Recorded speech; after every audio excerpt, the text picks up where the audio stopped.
Hi guys, welcome back to Beginner-Techies. In this video, we will discuss about another concept of object-oriented programming, which is encapsulation.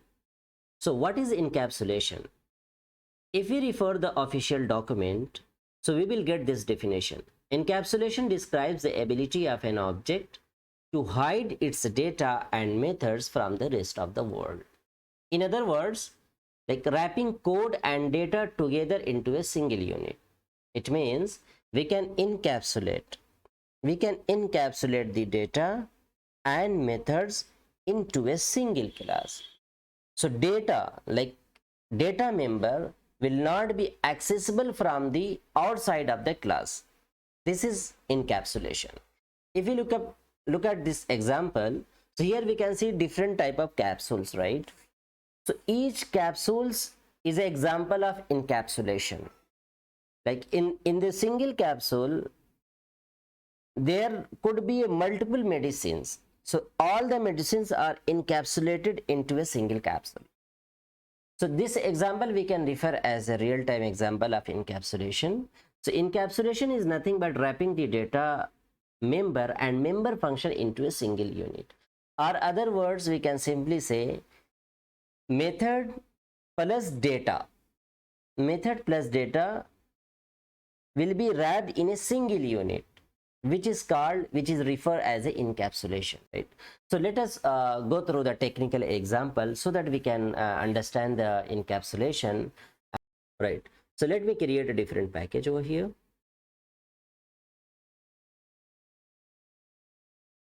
I'm just making it as encapsulation. Okay. Encapsulation. Right, we have created one package over here. Let me create one class. I'm just creating bank class over here, right? So bank class is created. Let me rename it as bank system. Okay. Right, here I'm just taking main method. Let me create one more class over here, and the class name is bank.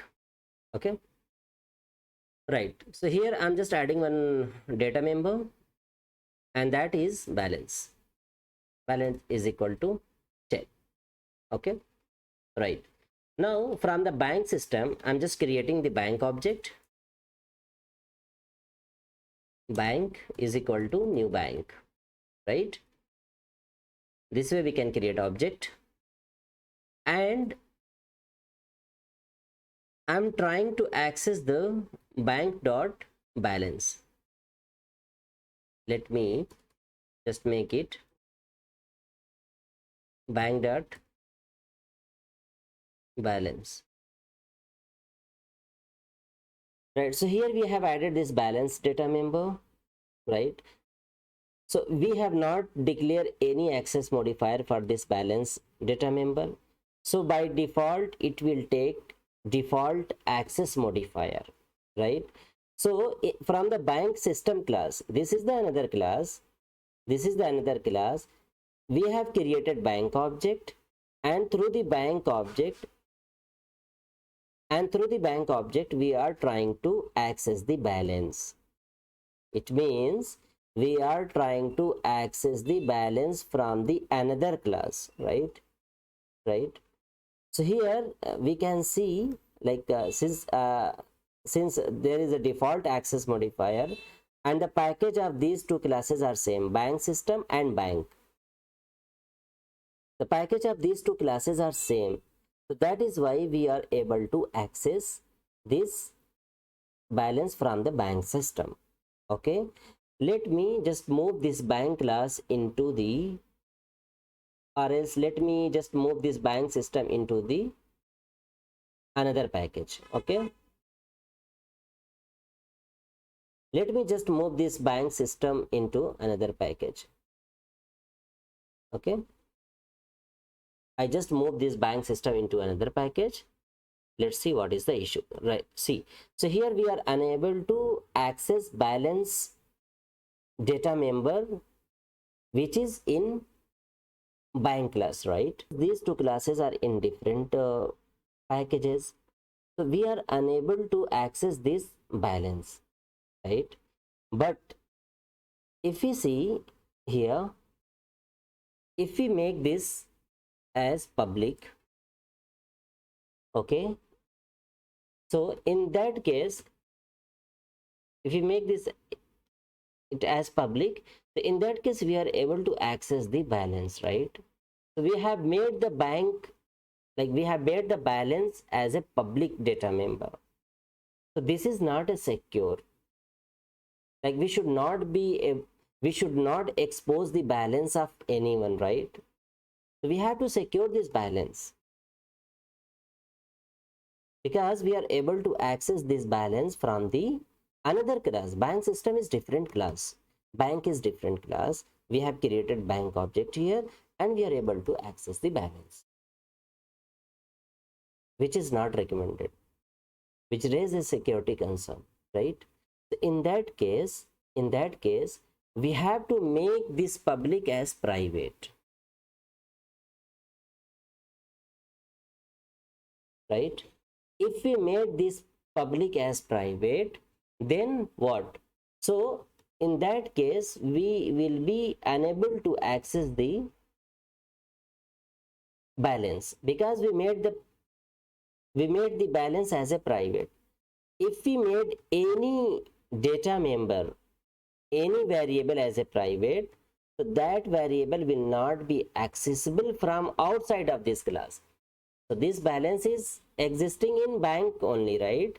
So we will not be able to access from where? From the bank system. So to achieve the encapsulations, so there are two steps. Okay, the first step is we have to declare the instance of variable of the class as a private. So each variable should be private. Each variable should be private. So here we made this balance as a private. So it will not be accessible from the outside of the class. Okay, it will not be accessible from the outside of the class. So this is what, so this way, right? So this way we can achieve encapsulation, right? So if, right, so if this is not accessible from the outside of the class, then what is the possible way and what is the possible approach to read these information, this private information from the outside the class? So for that we have to use the getter and setter method. Getter and setter method, and this should be publicly exposed.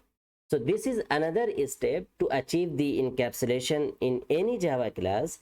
First we have to declare the instance of variable as a private, and the second step is we have to provide the setter and getter method. So we can achieve this using getter and setter method. So how can we create getter and setter methods? So for that I will use access modifier as a public, and return type is int get, and this balance we have to keep here. This should be balance here, and here we will return this balance, right? We have written this balance. This is the private and this is the public. So from this bank system we will call get balance. So if we run this program, so we can get 10 as a output, because here we have set the 10, right? So similar way we can simply set the what? We can set the balance. So if we are going to set balance, then we definitely require to pass any balance amount into this method, right? So this should be int balance. Okay, and this dot, let me change this name. Okay, however it will work, but just to avoid any kind of confusion, so this is, let me make it as amount. Okay, this dot balance is equal to amount, right? So here we have set this amount with this balance. This balance will be returned, right? So we can simply set bank dot set balance 30, right, with this bank object, right? Let me run this again. So we should get 30 here, right? So we are able to get 30 here. The balance is right now 30. So this way we can read the private information from another classes. So we have to consider the 2 points. One is data hiding, and for data hiding we have to keep the what? We have to keep the private access modifier. Yeah, so for data hiding we have to make a variable as a private. Variable should be private. And second point is getter setter to get the private information. Get the private information. And this getter setter should be public. This will be public. Then only we can access the information. Right? So this way we can achieve the encapsulation in Java. What are the advantage of encapsulation? So the first thing is security. Like if we just think about this example, like bank example, if our balance is public, anyone can see our balance, right? So we should make these kind of confidential information as a private, right? So that these information should not be leaked to end user. So we can achieve these things with the help of encapsulation concept. And the second thing is flexibility and maintainability. We can make the variable of the class read only or write only, right? So we have a getter and setter. Either we can read the information using getter, or we can simply set the information using setter, or else we can do both the getter and setter, right? Get the flexibility and maintainability with the help of encapsulation. Like, so these are the advantages we have with encapsulation concept. To achieve the encapsulation, we have to think about these two things only. The first thing is the variable should be private, because information is like we have to hide the information, and that information should be exposed or it should be accessed through the getter and setter. These two things we have to consider whenever we are going to design any system. So we have to think about our we can apply encapsulation concept with these two steps. So I just moved these two classes in different packages to understand the access modifier problems, right? If we keep these two classes in the same package, then we can we are able to access with the default with the default access modifier itself.